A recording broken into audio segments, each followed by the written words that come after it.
नमस्कार दोस्तों, last video में मैंने आपको चैप्टर नंबर 6 की थियरी समझाई थी। साथ में ये भी समझाया था कि हमें चैप्टर के अंदर 6 प्रकार की अलग अलग हिसाबी असर की चर्चा करनी है। तो वो 6 बातें जो थी उसमें से आज हम पहली बात जो है उसकी चर्चा स्टार्ट करेंगे, उसके सवाल भी करेंगे। तो मैंने बोर्ड पे हेडिंग लगाया है, पहला पढ़ता हूं मैं, लाभ हानि के नए प्रमाण और लाभ के प्रमाण की गणना। दोस्तों दोबारा समझा देता हूं मैं, लाभ हानि के नए अनुपात की गणना और लाभ के प्रमाण की गणना। तीनों में से मान लो दोस्तों ए बी सी तीनों में से यदि सी साझेदार निवृत्त होता है तो बाकी बचे 2 जिनको हम कहेंगे चालू साझेदार, उनका हमें नया अनुपात ज्ञात करना पड़ेगा। और जो बाकी चालू साझेदार 2 है उनको निवृत्त साझेदार का जो भाग था उसमें किस प्रकार से लाभ मिलता है वो लाभ का अनुपात भी हमें ज्ञात करना है। तो दोस्तों स्टार्ट करते हैं। किताब में पेज नंबर 264 पे सवाल नंबर तीसरे के अंदर छोटे छोटे सवाल हैं, टोटल उसके अंदर 13 सवाल है। तो स्टार्ट करते हैं। पढ़ता हूं मैं पहला प्रश्न, हेडिंग पढ़ लेता हूं पहले। 13 प्रश्नों का हेडिंग समान है। निम्नलिखित प्रश्नों में नए लाभ हानि का प्रमाण और लाभ के प्रमाण की गणना कीजिए। सभी सवालों के अंदर हमें नया लाभ हानि का प्रमाण और लाभ का प्रमाण की गणना करनी है। नंबर 1, x, y और z 5:3:2 के प्रमाण में लाभ हानि बांटने वाले साझेदार है। z निवृत्त होता है। दोस्तों पुराने साझेदार 3 है x, y, z, उसमें से z निवृत्त हो जाता है। तो दूसरा कुछ कहा ना हो तो आपको नया अनुपात कैसे ज्ञात करना है? तो जो साझेदार निवृत्त होता है उसका भाग निकाल दीजिए, तो जो बचेगा वही उनका नया अनुपात बनेगा। तो यहाँ पे दोस्तों x और y का नया अनुपात कितना बनेगा? 5:3। तो मैं लिखता हूं दोस्तों, इसलिए x और y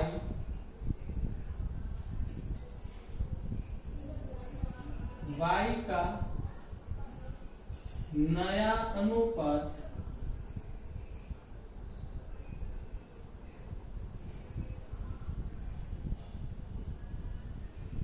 5:3। फिर हमें लाभ का अनुपात भी ज्ञात करना है।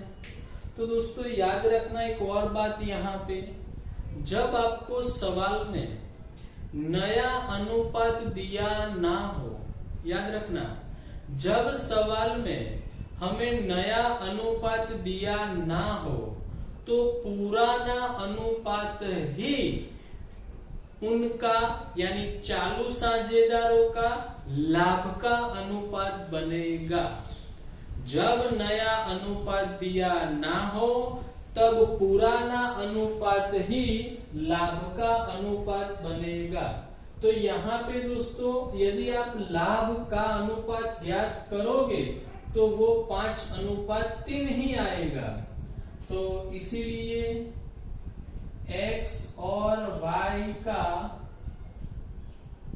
लाभ का अनुपात वो भी कितना बनेगा? 5:3। सवाल 3 के अंदर ये पहला प्रश्न था। अब दूसरा प्रश्न पढ़ता हूं। A, B और C 1/2, 1/3 और 1/6 के प्रमाण में लाभ हानि बांटने वाले साझेदार है।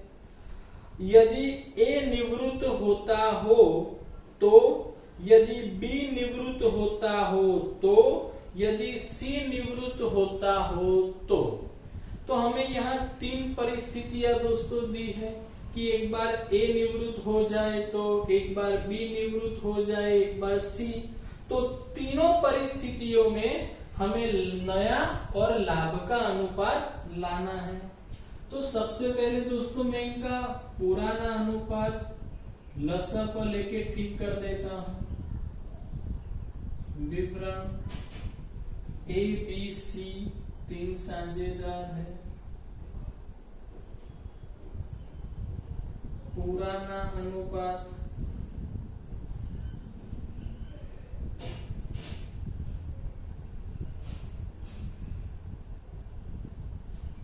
एक बट्टे 2, 1/3, 1/6। लसअ लेंगे तो 3/6 आएगा, 2/6 आएगा, 1/6।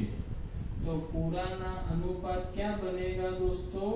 3:2:1।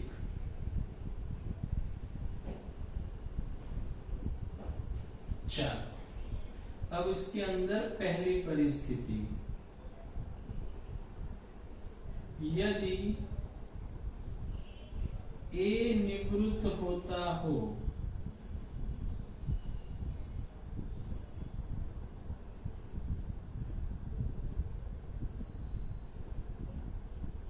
ए निवृत्त होता, दूसरा कुछ कहा नहीं है, ऊपर के जैसे ही काम करना है। तो दोस्तों कौन बचता है? बी और सी। तो बी और सी का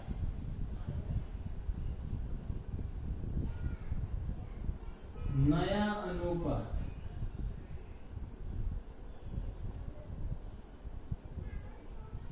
कितना बनेगा दोस्तों? बी और सी का 2:1 और उनका लाभ का अनुपात भी वही बनेगा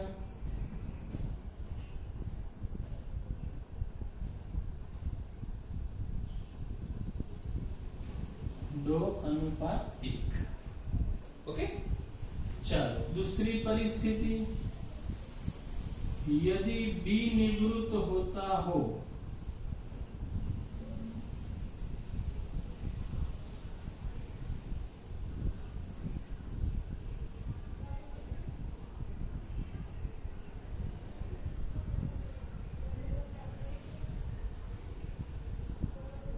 बी निवृत्त होता, तो अब कौन बचेगा?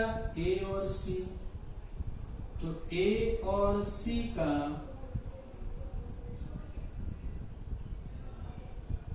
नया अनुपात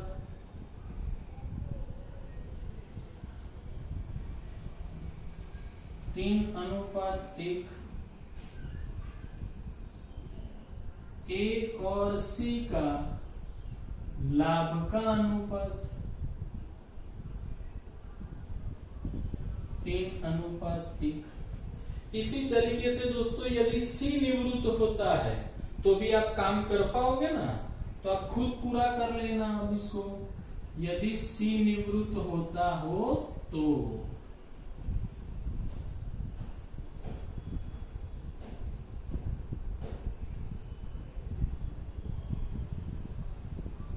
ओके, आप खुद इसको पूरा कर लेना।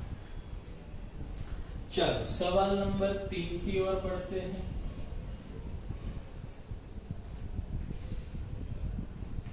पी, क्यू और आर 40%, 20% और 40% के प्रमाण में लाभ हानि बांटने वाले साझेदार है। क्यू निवृत्त होता है। क्यू के लाभ में से पी को 3/20 भाग और आर को 1/20 भाग मिलता है। दोस्तों क्यू निवृत्त होता है, क्यू के भाग में से पी को लाभ मिलता है 3/20, आर को मिलता है 1/20। तो कैसे काम करेंगे जरा समझना दोस्तों। पहले मैं पुराने साझेदारों के नाम लिख के पुराना अनुपात लिख लेता हूं।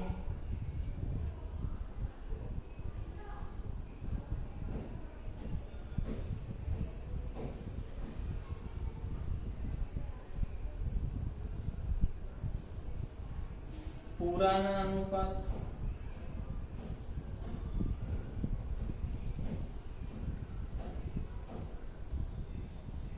चालीस बट्टे 100, 20/100 और 40/100। तो इसको हम भाग देंगे तो 2/5 आएगा, 1/5 आएगा, 2/5 आएगा। अब दोस्तों आपको याद हो तो लाभ का सूत्र हम कौन सा लेते हैं? अच्छा पहले मैं लिख लेता हूं कौन निवृत्त होता है। यहाँ पे निवृत्त कौन होता है? Q। Q निवृत्त होता है।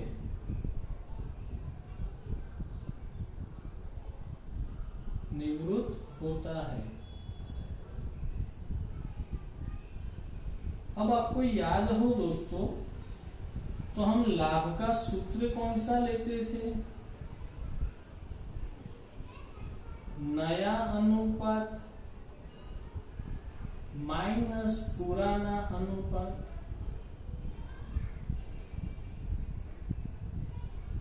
बराबर। अब हमारे पास लाभ है, पुराना अनुपात है, हमें ज्ञात क्या करना है? नया अनुपात। तो पुराना अनुपात रिवर्स साइड लाएंगे तो नए अनुपात का सूत्र क्या बनेगा? पुराना अनुपात प्लस लाभ। पुराने अनुपात में हम लाभ को जोड़ देंगे तो हमें नया अनुपात मिल जाएगा। तो इसलिए नया अनुपात, उसका सूत्र क्या बनेगा दोस्तों? पुराना अनुपात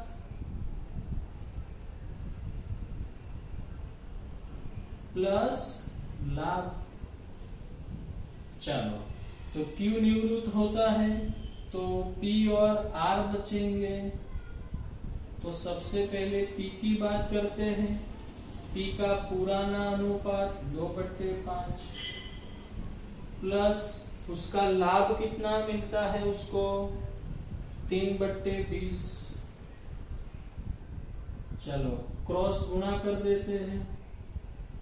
20 गुणे 2 40 प्लस 15/100 तो 55/100 जरूर होगी तब भाग करेंगे, अभी रहने देता हूं मैं। P के बाद आएगा R।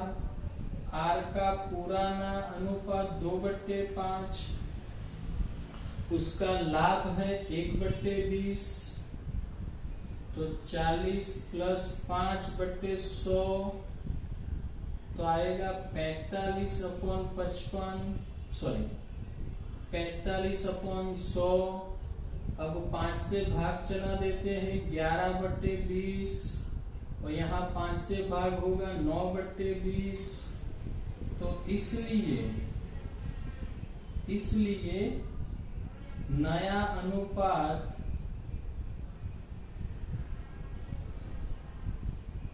कितना बनेगा? 11/9।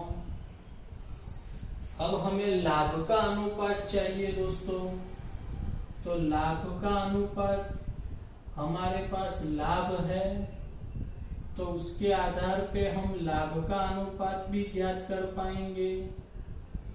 चलो तो सबसे पहले P का लाभ, तो P का लाभ था 3/20, फिर R का लाभ 1/20। तो इसलिए लाभ का अनुपात क्या आएगा? लाभ का अनुपात क्या बनेगा दोस्तों? 3/1। ओके।